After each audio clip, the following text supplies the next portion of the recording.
কি সংবর্ধনা কি হিসাবে দিলেন? আমাদের গ্রামের মেয়ে, আমাদের একদম নিম্ন মধ্যবিত্ত ঘরের মেয়ে, খুব সুন্দর রেজাল্ট করেছে। এত অভাব অনটনের মধ্যে দিয়েও নিজের যে কাজ, সেই কাজটা, পড়াশোনার কাজটা করে গেছে এবং সফল হয়েছে। আমি আশা করব, ঈশ্বরের কাছে প্রার্থনা করব, ওর লক্ষ্যেও এগিয়ে যাক, ওর সঙ্গে আছি আমরা। মাধ্যমিকে এবার 646 পেয়েছে।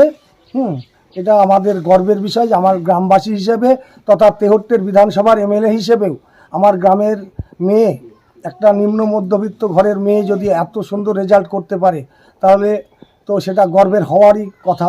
এবং আমি বলবো যে এই মেয়েকে দেখেই আরও যারা ছাত্রছাত্রী আছে তারা উদ্বুদ্ধ হবে এবং আগামী দিনে তাদের উজ্জ্বল ভবিষ্যতের দিকে এগিয়ে যাবে।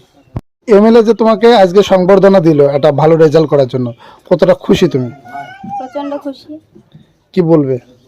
কি বলবো, খুব ভালো লাগছে। ভালো লাগছে। মাধ্যমিকে কত নাম্বার পেয়েছো? 646। স্কুলের নামটা বলো।